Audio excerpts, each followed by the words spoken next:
Afternoon, everybody, and welcome to our program today, sponsored by the International Association for Peace and Economic Development, which is one of the primary associations of the Universal Peace Federation, an organization that was founded by Dr. Sun Myung Moon and his wife, Hak Jahan Moon. My name is Roger Weatherall, and I'm going to be the moderator today for the program. And one of the goals of this association is to look at ways that changes in the world affect the economy and vice versa. And the topic for today is around birth rates. So birth rates are probably one of the most important economic issues in the world today.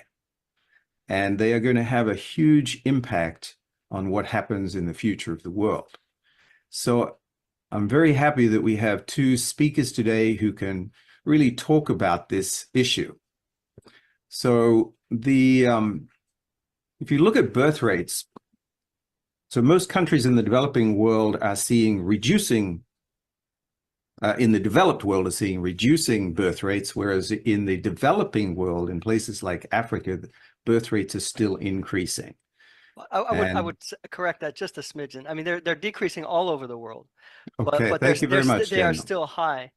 Yes, higher in some countries, but they're decreasing all over the world. thank you. So we are going to be able to dig into these issues and see how things are going to affect the economic balance in the world today. And we have Daniel Hess and Robin Hansen, who are going to be speaking to us about this. We're going to get their input, and then at the end of the program, we'll have a chance to ask questions and to engage in some dialogue together around these issues and come up with some thoughts, okay? So, Daniel, first up, I wanted to introduce you, since you kind of jumped in already. Daniel is promoting the growth of birth rates by being a father of 6 children himself. And he's a graduate of Cornell University's engineering, and he's worked in intellectual property for many years, but he became focused on demography after the realization that many of the most innovative countries, such as Japan and China, etc., have extremely low and falling birth rates that threaten the future of technological innovation in the world. So he writes on X, on the account @morebirths. So if you are an X follower, you can certainly follow him on X, formerly Twitter. And I'd like to introduce Daniel now. He's going to talk about this and give us a presentation, and then we'll have Robin Hansen come on and give us some additional thoughts about that as well. So would you like to share your screen and get started? Sure thing.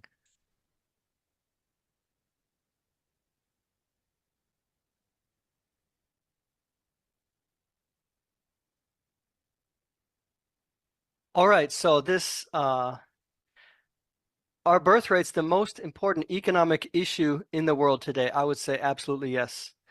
We're gonna take a look at what's going on, why this is an issue of such importance, and ways to think about it, why it's so serious, and what are some solutions to the birth rate crisis, which is very far from being solved at this point.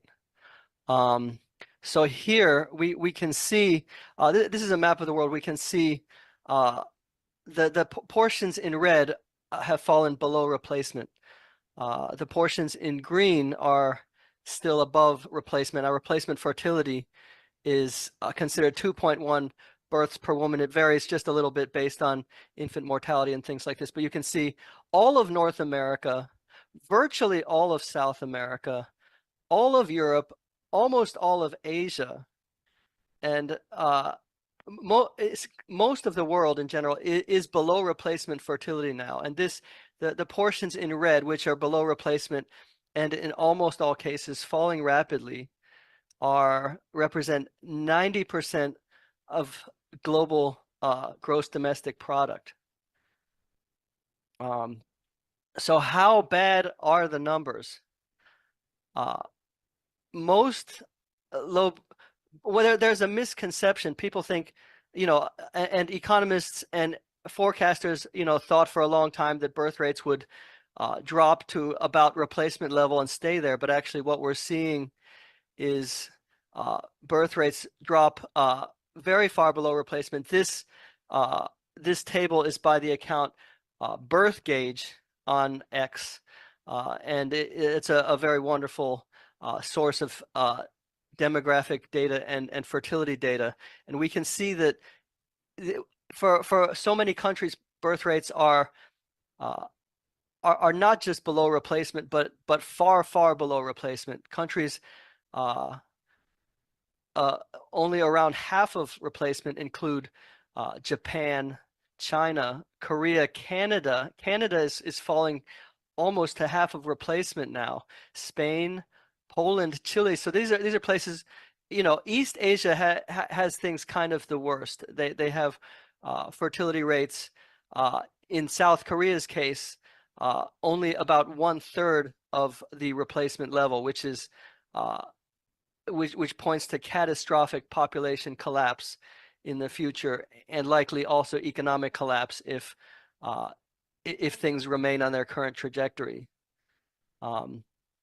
So what's the big deal? Things don't seem to look that bad, right? The economies are functioning, everything's going great.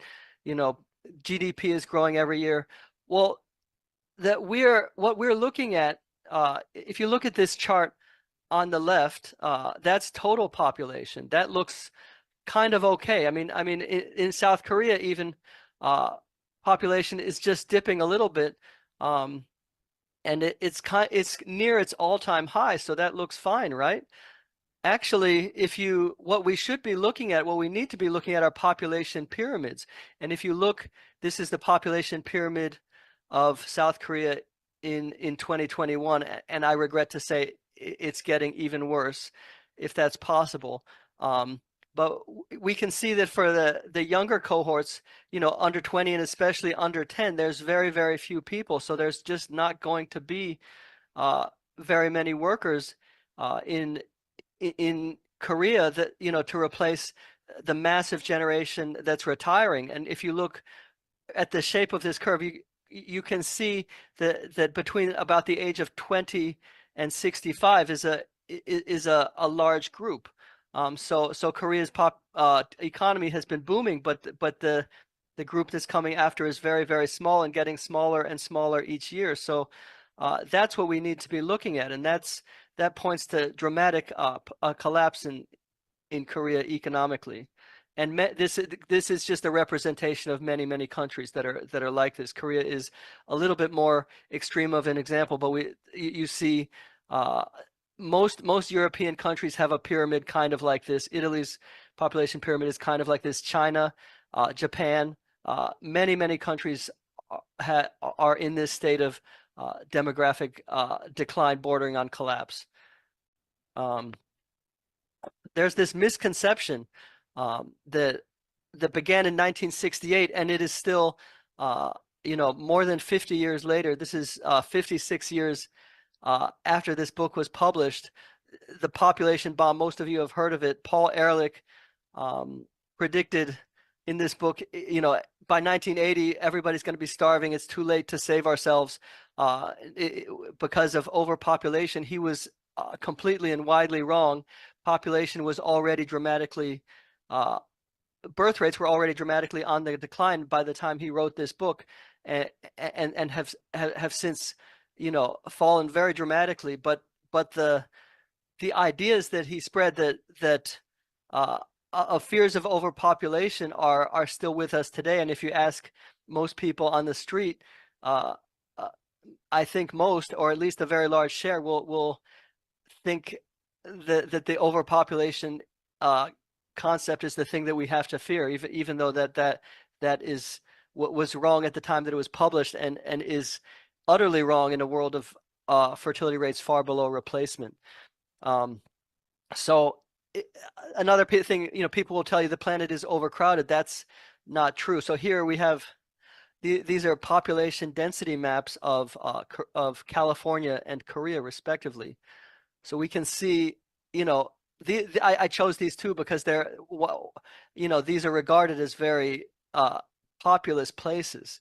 But even in these populous places, you can see most of California is sparsely populated. Most of Korea is sparsely populated. People are, crowding with high density in a few places in Korea. I think this is Seoul over here. This is Busan, I think, in the south on the, but even most of Korea has a lot of space. The idea that that we're running out of space is just a completely untrue misconception.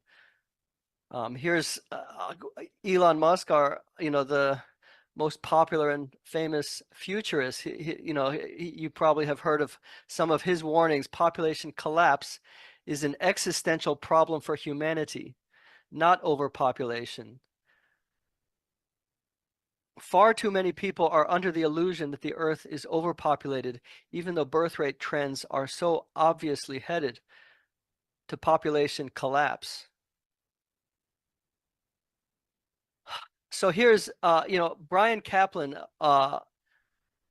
gives a great explanation. This is from his book, Selfish Reasons to Have More Kids. But he talks about, and I don't think I need to go through this entire quote, but it'll be part of the presentation for those who want to have a look. But what he talks about is that people working together build an incredible network of collaboration and shared innovation, so that each individual invention can be shared 7 billion with 7 billion other people. And this collaboration, this working together is the reason that large populations don't bring resource scarcity, but actually resource abundance. And here I've got another title that's incredibly important that explains that. This is The Ultimate Resource by Julian Simon. He's the one that rebutted Paul Ehrlich so famously. And so the reality is that it is cooperation that really brings prosperity, many innovators coming together. And that is the reason why Paul Ehrlich was so wrong. As populations grew since 1968, there were more people able to work together and collaborate and invent and bring us the relative prosperity all around the world that we've seen today and in recent years. But the flip side is also to be very thoughtful about. This is a chart on the left by Spears at the University of Austin. This was recently published in the New York Times. What population trends are looking like. It looks like we're very close to the peak of global population and heading toward collapse. And given what we know about collaboration and cooperation, bringing prosperity, riding the backside of that curve will bring the opposite. You will lose the network effects. You'll lose the benefits of shared cooperation, and so that's going to be a pretty hairy ride down if we don't correct things. And another thing to keep in mind, actually, the peak of births, the largest number of births is already, was already back in something like 2005 or so. So actually, the absolute number of births has been sharply declining already for some time, but population keeps growing because of aging. So even, there's a huge and growing share of people over the age of 60 or over the age of 70 or over the age of 80. So the aging part of the population keeps growing. So that is the reason that population keeps growing by population momentum. And here is some insights by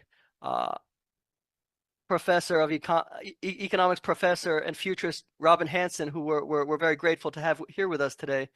I'll quote a little bit from a podcast he gave in September. The usual projections are that most of the world is already at below replacement fertility, and the parts that are above are heavily, vastly declining. Relatively soon, world population will peak and then start declining.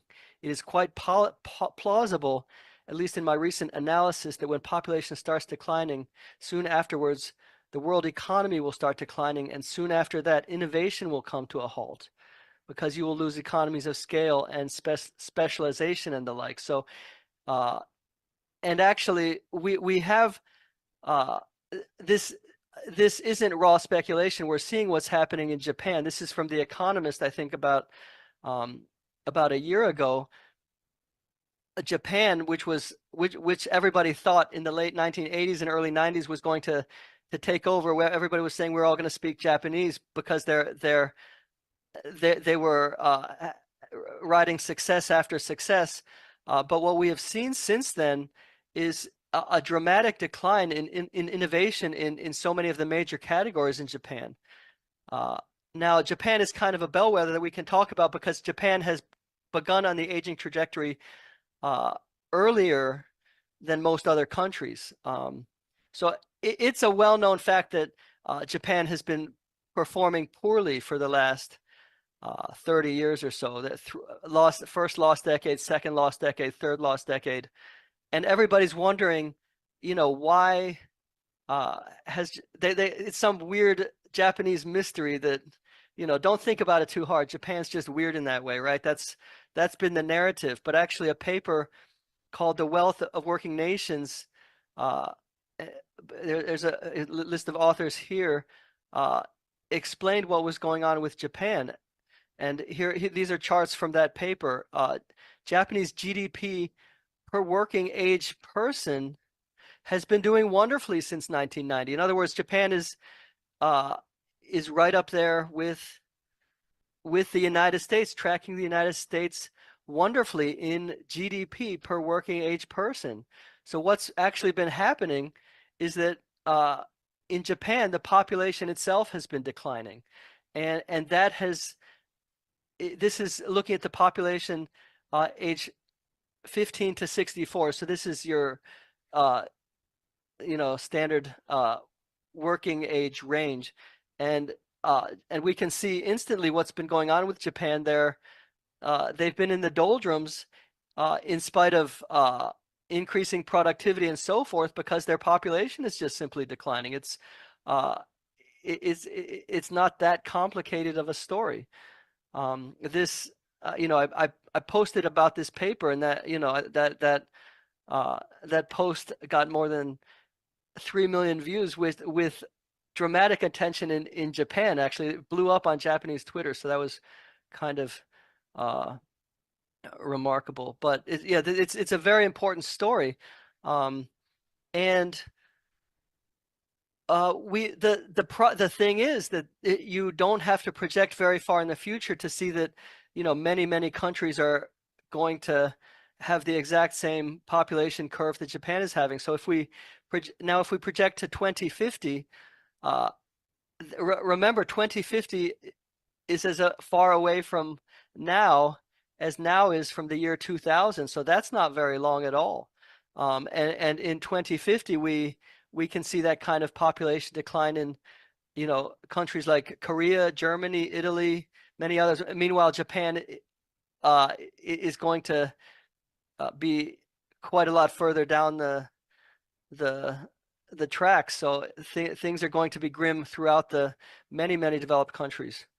So let's talk about innovation a little bit. This is invention is what created the Industrial Revolution. This is from Our World in Data, which is a wonderful site that everybody should be having a look at. Here are annual patents granted in Great Britain. So we can see that the patents just soared. They just absolutely took off in England, Scotland, and Ireland during the time of the Industrial Revolution. So we can see actually that the Industrial Revolution was heavily driven by invention as measured by patent grants. And so this is a chart that I made and published on X. We can see on the bottom we have a log scale of patents per million residents, and on the vertical axis, we have total fertility rate, births per woman, and we can see that the most inventive countries almost all have very low fertility. We see the lone exception of Israel being the one highly innovative country that also has a decent birth rate. But here we can see the line of replacement, and virtually every single highly innovative country is well below replacement. And South Korea, by this measure, is the most innovative country in the world and happens to also be the country with the lowest birth rate in the world. What this at 0.7 births per woman, actually the 2024 figures are just coming out, and if the current trends continue for the rest of the year, South Korea is going to be at 0.68 births per woman. So this means a group of 100 South Koreans will have just 10 grandchildren and just 3 great-grandchildren. So this is total dramatic demographic collapse in just a very, very relatively short period of time. This and we can see the same trend with the scientific output. This is scientific publications per million people. And we can see once again that virtually all countries that are involved in scientific output have far below replacement fertility. So what we're seeing here is that the economic hit from demographic decline is going to be much worse than raw population numbers suggest, because it's those very countries that the world depends on most for both invention and scientific breakthroughs that are going to be most crippled by demographic decline. So this is going to hurt the whole world. And once again, some very, very low birth rate countries here. Here's Korea, here's Canada, Singapore. Countries that have very high scientific output these days, almost all have very, very low fertility. We can talk about immigration. Immigration is talked about, and immigration, it has helped America, quite a bit. There, of the, some of the great, the operators of many of the top companies in the United States, for example, are immigrants. But it's not a global solution. One country's gain is another country's loss, and rich countries are taking the greatest talent of many of the poorer countries. This is certainly the case, for example, in India, where if you look at the graduates of the Indian Institute of Technology, the very top graduates, almost all of them end up in America. I saw some figures at one point. So that's good for America, but a terrible loss for India, and not a global solution. Here we can see the demographic profile of Ukraine just since the year 2000. So we can see that Ukraine has, the flip side of immigration for countries in Europe and the Anglosphere is often dramatic loss of populations in other countries. And here we can see Ukraine is a great example of this. Nobody is moving to Ukraine. I don't think anybody. But here we can see just a dramatic plunging. They've lost almost a third of their population just since 2000. And there's this optimistic hope on this curve that they're going to keep growing that they're going to start growing again, presumably when people return, but there's no guarantee of that. But it's the immigration is not a reliable fix. So many countries like Korea will face inevitably major economic declines as their workforce collapses. And there's no way to escape this at this point, because there's this huge demographic hole that you see under age 20 and especially under age 10. And those people have already been born. That generation, that cohort is already alive, and there is nothing you can do at this point to plug that gap. If you're a country like Korea or China, for that matter, that is not a major immigrant receiving nation. Both those countries actually often have significant outmigration to Western countries. So the real hope, the real answer, the only answer is ultimately that people need to have more children. That's the only economic solution that works on a global scale for everyone. So I want to talk a little bit about solutions. That's what I uh, post about on my More Births X account. Um, so the first thing, so what we see here, uh, there is one country that I mentioned which has above replacement fertility that in the developed world. Among all developed countries, every single one but one has below replacement fertility. That exception is Israel. And what does it have? Israel is urban, it's expensive, it's as I understand, quite feminist, and it's very technological. But it has one thing, which is an intensely pro-natalist culture. People in Israel deeply believe in having children, and that seems to be the biggest and most powerful factor. And I've written a lot about that. But there are, France in Europe seems to have a more pro-natal culture. In Hungary, they're building a pro-natal culture that seems to be making a difference. But that is the biggest lever. Uh, it's kind of nebulous. What exactly does that mean? Well, certainly in Israel, people understand very deeply uh, that birth rates and having children is an existential issue for the country. There may be hope then that other countries can. That's my hope, that can be there can be awareness all over the world about this. Um, okay, marriage culture. There's another one. One constant that remains true is that people tend to have they're far more likely to have children if they are married. And this hasn't changed in the last more than 40 years. People who are married, you know, have vastly more children in the United States and around the world than people who are not married, even though many will say that marriage is an outdated institution in terms of fertility and birth rates. That's not true at all. And actually, if you can see very recently, the gap has even been growing because among unmarried people, the births per thousand women has actually been dropping dramatically since 2008, whereas it's been holding steady for married people in the United States. But what's really happened is that far more men and women have gone from the married category to the unmarried category. So the rate of marriage has gone down, and that explains in large part why fertility rates have plunged so much in America and around the world, is a major drop in marriage rates. So that's one. Focusing on marriage is one solution. Another solution is in the realm of education.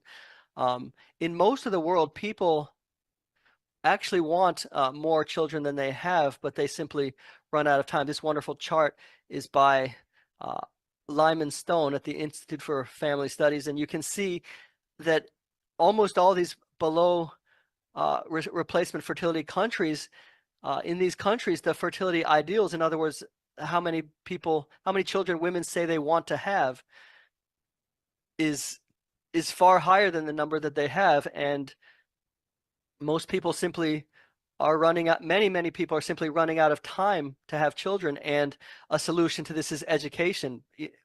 Young people need to be educated very early in high school in sex ed class, what the fertility window is. So much of sex ed class is focused exclusively on, making sure you avoid pregnancy. But in fact, it's a much greater problem in the world today that people do not have the children that they hope to have, that they say they want to have.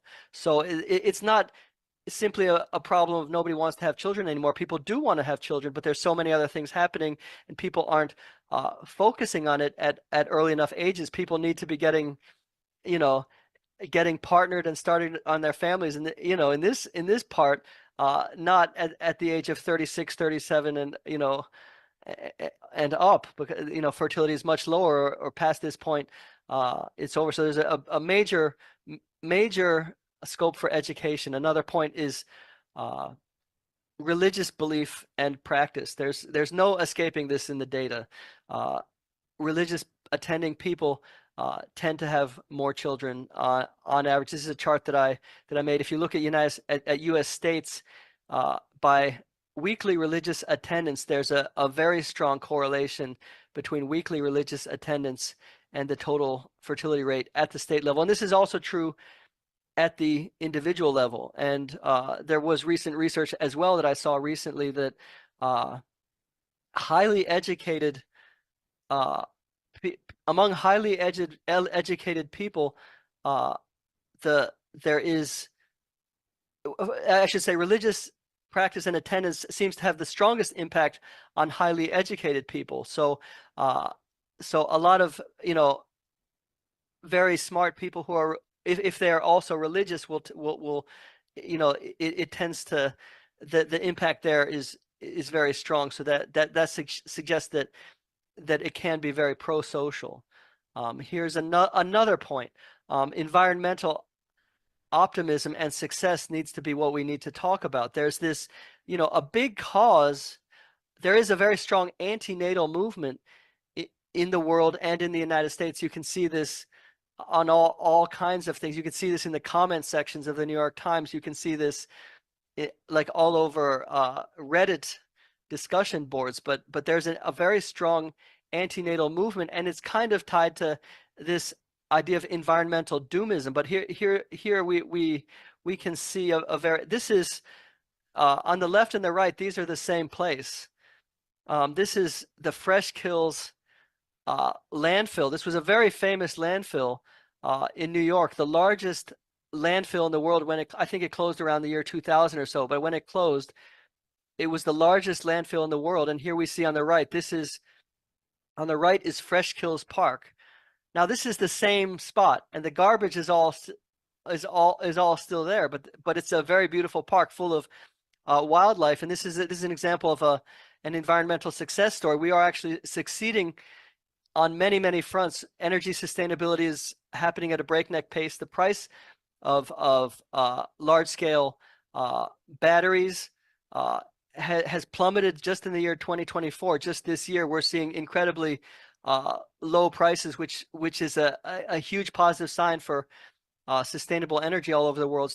And the price drops coming dramatically in electric cars and so forth. So but that story isn't being told, and it would be a terrible tragedy if people stopped having children for environmental reasons just at the moment that all the environmental problems are being solved.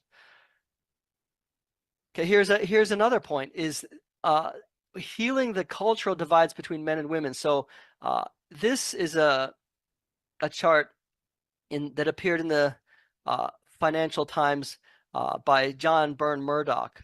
This became widely publicized, but there is a growing political and ideological gap between young men and young women. Young men have been veering strongly to the right, and young women have been veering strongly to the left politically. And some other statistics which I have posted on my X account, in the United States, interracial marriages are more common now in the United States than interpolitical marriages. Imagine that. That's this huge ideological divide, in South Korea, especially where this ideological divide is largest, this is really impacting, relationships by causing actual acrimony between men and women. So this is a major avenue for work, for reconciliation, for harmony. I don't know how exactly somebody wants to achieve that, but that is a major cause actually of birth rate declines as well. Density, so the housing. So here we see two very different types of housing. Here on the left, you have metropolitan Atlanta, and on the right you have Seoul. And the fertility rate in the picture on the left is almost three times the fertility rate of the picture on the right. So Seoul's fertility is something like 0.5 or so, 0.55 births per woman. In Atlanta, it is at least 3 times as much. Does anybody want to venture a guess why? We can see why. It housing has been shown statistically to have a dramatic effect on fertility, and the remarkable thing is actually, those very beautiful palatial homes for middle class people in Atlanta are actually dramatically less expensive than those high-rise apartments in the urban core of Seoul. And so there needs to be a lot of thought as to building and how we build going forward, because the built infrastructure is going to be around for many generations. So it matters tremendously how you build. Here's a few other solutions that I just want to mention. Roles for older people with grown children. So intergenerational help financially can be a major positive. There is a very large wealth gap in the United States and around the world right now between sort of the generation that's about to retire or freshly retired and young people. And house affordability is very difficult for young people, and there's a lot of scope for intergenerational help financially, to help young people become homeowners, help with childcare. There is, and also cultural support for young people. There are roles for governments as well, financial support programs of all kinds. I'm not going to go into, what those are, but there's all kinds of things being proposed all over the world. But I want to mention that those government programs actually can be seen kind of as part of pronatal culture. When the government is providing support for birth rates and fertility, the government is actually sending a cultural message that we value children very much, we value families very much. So in conclusion, we either have to reverse birth rate collapse or face economic and cultural collapse. The math is inescapable. No matter how good things look economically today, if population collapses, economic collapse is inescapable. So this is so reversing demographic decline is the most important economic policy, and the most important thing culturally as well that you can have. Thank you very much. Here you can see I'm trying to do my part. There's me with my wife and our 6 kids. Currently, this picture was taken a little bit earlier, but currently ages 16 down to 2. So I'm busy when I'm not thinking about the fertility issue. Thank you very much. Thank you, Daniel. That was really interesting. And we had a couple of questions in the chat, and I just wanted to put one of them to you first from Jim Edgerly. In the beginning, you were talking about economic collapse, right? And that's a very strong term to Yes, use. it is a strong term. Sorry, not sorry. Do you have any examples historically of nations that have undergone economic collapse? I mean, you pointed out Japan as kind of a static, not growing, but can you think of any that have collapsed in the past? Well, yeah. The major evidence, if you look carefully at the history of for example Rome, actually, is that the strongest evidence I think we have is that the biggest reason Rome collapsed is because of low birth rates, actually. And there's a lot of evidence that Roman emperors kept making these decrees and these laws to try to make people have more children, and they did not succeed. And so that's it looks like that's what happened to Rome. We're in kind of new territory a little bit here, because this hasn't, and Japan, you say, Japan has been sort of stagnant. They haven't collapsed. Well, there's a couple things going on there. Japan is still very early on. Their workforce is, down by what, maybe 10, 15%. So they're just at the beginning stages, and we see what awful uh, problems that they're having already with just a 15% decline in their working age population. I want to, by the way, really draw attention to Robert, Professor Hansen here. We're so incredibly lucky to have him as a guest, and I'd love to, hear him Yeah. share some. So let me introduce Robin. So Robin is an associate professor of economics at George Mason University, and he's also a research assistant at the Future of Humanity Institute at Oxford University. Which no longer exists. Okay. So he has a PhD in social science from Caltech, a master's in physics and philosophy from the University of Chicago, and he worked for 9 years in artificial intelligence as a research programmer. So I would like to have Robin come on the screen here and present your thoughts and your ideas on what has been presented already from Daniel, and also anything else you'd like to add. And then we'll have some discussion together. So put your questions in the chat, everybody. I could go on for hours, but I won't. Try to keep this short so we can have a discussion. First of all, I want to make clear, the parts of what Daniel said that I agree with, because I want everybody to understand he isn't just a lone person making crazy, accusations out here.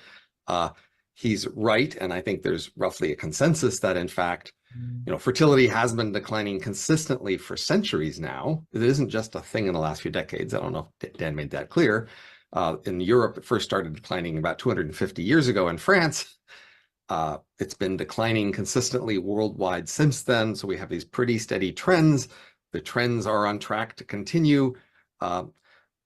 The number of births peaked in 2016. I think he said 2004 or something, but yes, basically we are no longer making as many babies as at the peak, and that should just keep going down. And that you can just predict that'll mean the population will peak and go down sometime in 30 years or so. And I mean, there are some immediate things, which is that when you have more old people relative to young people in a declining population, then it's harder to support the old people through taxing the young people. And so many people are very well aware of that problem of taking care of old people in a society. And then older societies are less dynamic, less innovative, and we're definitely seeing that.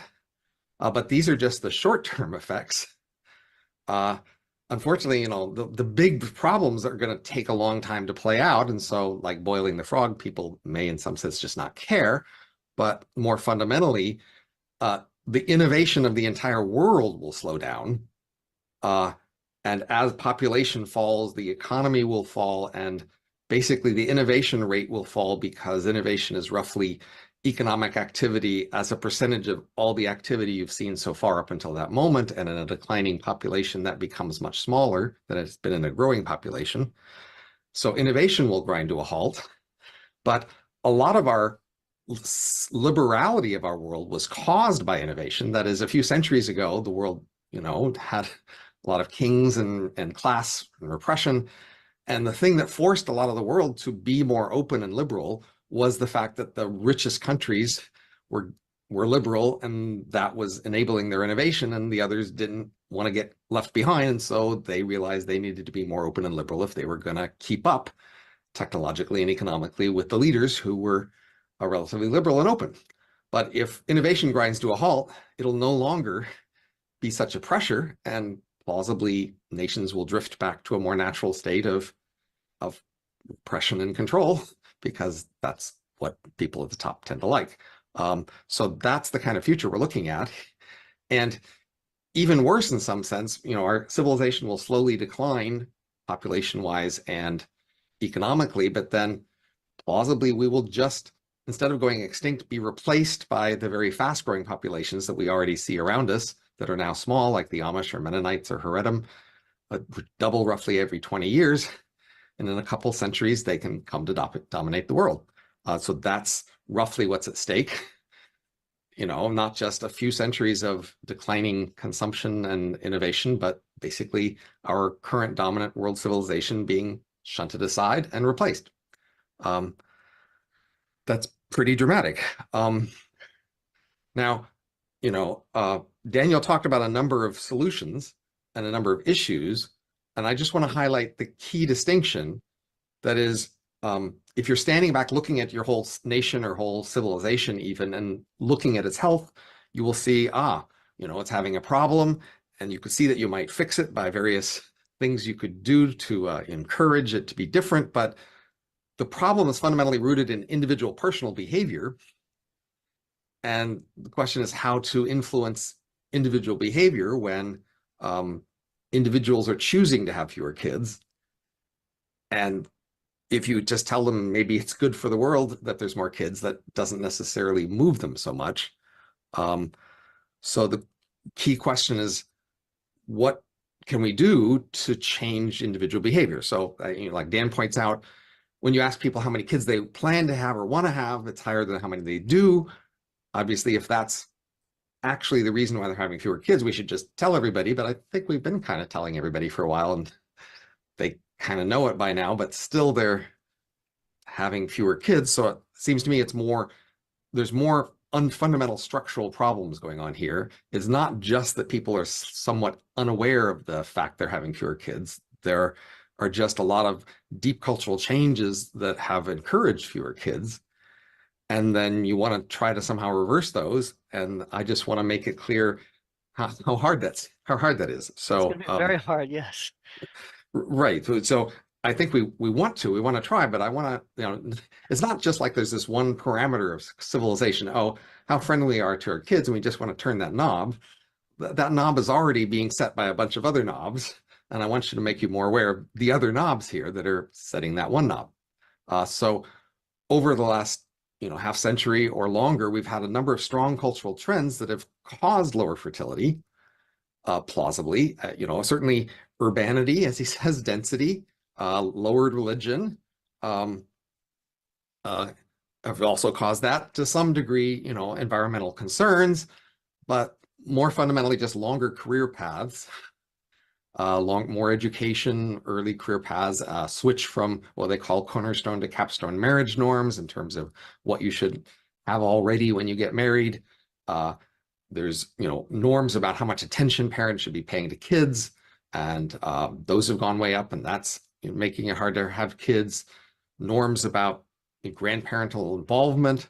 So obviously one of the things he mentioned is that if grandparents could help more, then that would make it easier for their kids to have kids. And I think I know a lot of grandparents who would like to encourage their kids to have kids, but there does seem to be a cultural obstacle that grandparents are afraid of seeming too pushy on their kids. And somehow we need to get over that. Obviously, people centuries ago didn't have a problem with that. Grandparents were okay with being pushy, but now we're not so okay as grandparents with being pushy. And that means we don't want to pressure them to say live near us instead of moving away, so that we could help, or we're afraid if we give financial payments for grandkids that'll be too pressuring. I mean, there's a standard thing about kids coming home at the holidays, and the parents want to ask about kid plans but dare not, because they dare offend, and many kids are in fact offended by their parents asking them, so what's your kid plans exactly? And so somehow we need to get past that cultural obstacle to grandparent help, because that's in the way. And so we have so many of these strong cultural trends that have been causing lower fertility. Challenges how to reverse all those trends. I think there are some sort of mechanical policies that say governments could just pay more people to have kids, but the obstacle there is really that people have to want to change these cultural trends enough to adopt policies that would then push for changes. And I think that's the key obstacle. If you see, say, op-eds or discussions about people talking about, natalism and fertility, you see a lot of people really just ready to, diss them, basically attributing them to being white supremacists and all sorts of things on the basis of they must have nefarious motives for trying to promote fertility, because they're trying to integrate this into culture wars. And that's an obstacle here, because many of these trends that have been causing lower fertility are treasured trends, trends that many people really like, even relatively liberal progressive trends. And many people fear, perhaps correctly, that reversing the fertility decline will cause the reversal of, say, gender equality or Sure. encouraging people to work and et cetera, things like that. And they fear the cultural reversal more than they fear the economic and cultural civilization collapse, honestly.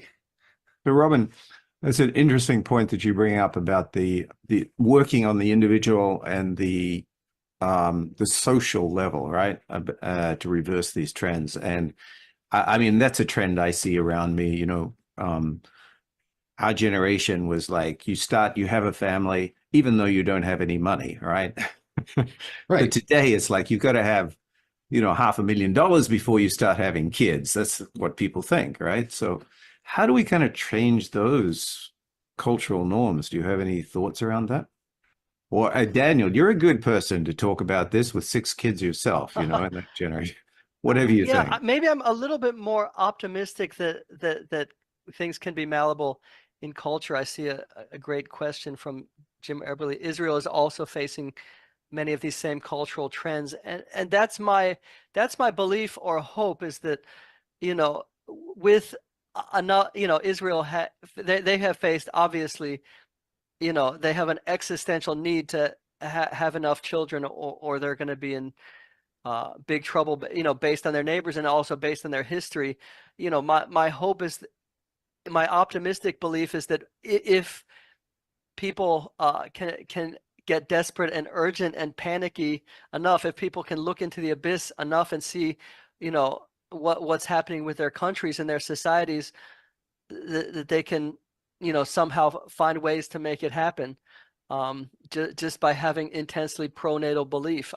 My personal sense is that if you have a very strong pronatal belief, it can, overcome a lot of negatives, and that's my hope.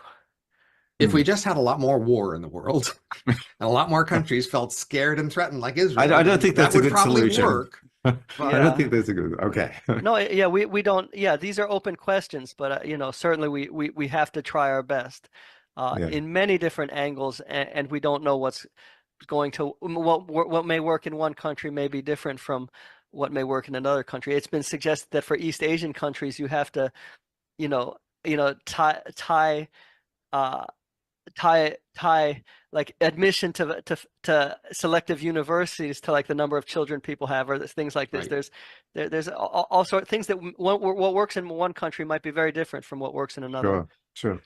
Okay. But the main limitation is having the motivation to try these things. Right. There's a I whole have bunch of things one could try, but if you don't try them, it's not going to work.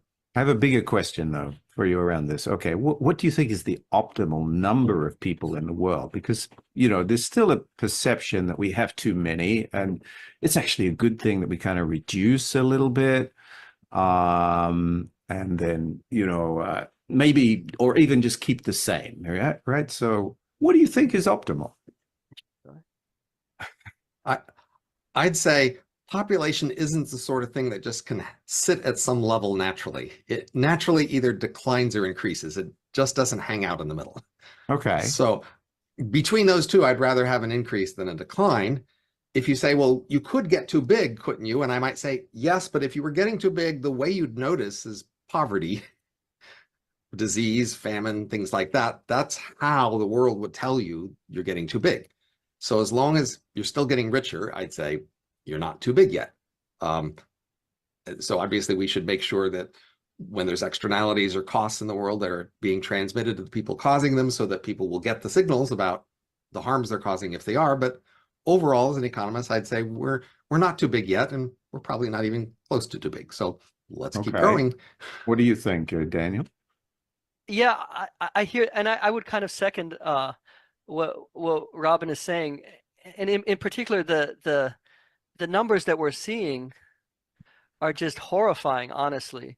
They're as they're not stopping anywhere near replacement. We're at, just imagine where things are headed in Korea, for example. Imagine the population shrinking, each generation being 2/3 smaller than the previous generation, and that's Okay. and country after country is doing this. So Let's describe that a little. Let's envision that. So in 2050, what is South Korea going to look like? That's a it's a it's a it's a very good question. I think they're going to have dramatic economic decline that may even look like collapse no matter what, because there is simply no way that they can have a new, that they can have a workforce in the future like they have today, just because those people the younger cohorts have already been born. Okay. Um, So, so Robin, why don't you describe? Well, I You're mean, the visionary so the around this. nice thing about the demographic graph that Daniel was showing you is that you can predict 30 years in the future just by moving the stuff up 30 years on the graph. That's the Right. whole point of it, right? The whole population pyramid is locked in from the people who are born now. Like how many people there will be 30 years from now, 30 years old, is exactly the number of people who are born this year. How many people will be 35 years old is the number of people who are 5 years old now. That's why you can use these demographic graphs to predict the future pretty well in terms of everybody who has already been born. Then the So we're going question to is, have an inverted pyramid, right? We're going to have right, a huge population of elderly people in their 80s and 90s because they're living so much longer. And you're going to have like a tiny population of people who are in their 20s and 30s, right? Maybe 20% of the population, and no kids, right? right. So you're trying to tax all these younger people to pay for the older people's retirement. And Right. you're hoping for innovation and growth on the basis of these young people who there's hardly any of them. And then if you've got military conflicts, you hardly have any soldiers to manage them with. And these heavily burdened young people are also supposed to have a lot of children too. So my goodness, it'll be Right. quite a difficult situation for them. Good And luck. they're all going to want to move to other countries where they don't have to pay the high taxes to support the right. old people. Or you're So, going to want to import people, but you're going to be competing to import from all the other countries that want to import people, and it won't be so easy to import. right. Interesting. Interesting conversation here. So there's a couple of other people who have recommended some other books in articles in the comments, and people are totally welcome to look into those. Another point is, okay, you talked about Japan and the way that Japan is perhaps, in this stagnant or declining level, but the overall kind of, what do you call it? The earnings potential of each person was still going up, right? It was still increasing per person. So that was so they still had the same quality of living. Now, if we can maintain the same quality of living despite a declining population, I mean, what's so bad about that? I'm just playing devil's advocate here. They're growing in their abilities because they're part of a world that's growing. So it's mostly the entire world that grows together because our world economy grows together. But when the world economy peaks and starts to fall, all of these things will also fall. Now, they probably won't be getting that much poorer, but they'll no longer be getting richer. And variety will go down. So a lot of our world is full not just of things you can buy, but of an enormous variety of things you can buy. And people really enjoy all that variety. And as the world economy shrinks, that variety will shrink proportionally. There'll just be fewer TV shows and fewer songs and fewer couches and fewer cars and fewer everything. So if you think a couple generations into this decline, you're imagining a world that's not richer anymore, but not that much poorer, but it just has vastly less variety available to it. And there's another point that Professor Hansen has made, which not very few people are making this point. I don't know who else is, but the fact that you lose the innovation frontier. Maybe you can, talk about what happens there. Right? You've made the point that you can't you can no longer innovate at the cutting edge anymore. Right. Well, I mean, say a few generations into this decline, the world will just have the same technology generation after generation, and they won't really have much new. And the variety they have will drastically decrease, even given the same technology. And that's just a very different world that we're not very familiar with. That's how the world was 1,000 years ago, 2,000 years ago, et cetera. The world with, technology changed slowly. And that was a world where you had kings and classes, and people weren't very eager to promote innovation because it hardly ever happened. and then they could lock down patterns of social behavior because people like to lock down patterns of behavior and keep everybody in their place. Okay. We've allowed a lot more dynamism and variety and, you know, competition in the last few centuries because people realize that's what you have to do if you want to keep up with these rich, fast innovating nations. Mm. And if that stops, then the pressure to keep up with them that way will go away, and people will go back to being traditional societies where not much changes. And so you have a hereditary elite that stays in control and makes sure everybody stays in their place. So generally speaking, though, as societies become more advanced or developed, the birth rates have declined, right? And we're seeing now in the world that countries like in Africa do still have high birth rates, even though they are declining, but their populations are increasing as a whole, whereas we're seeing in Western or developed nations that those populations are declining.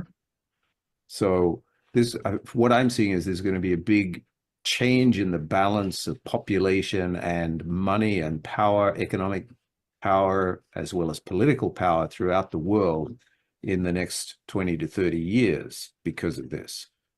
But perhaps to some extent, I do want to mention, the whole entire continent of Africa, including South Africa, Nigeria, Egypt, the entire continent of Africa is only 3% of global GDP right now, and that's obviously going to increase, but to to imagine that one continent is going to carry the world, I think is not remotely realistic, and we shouldn't expect that, and that's unfair to them, and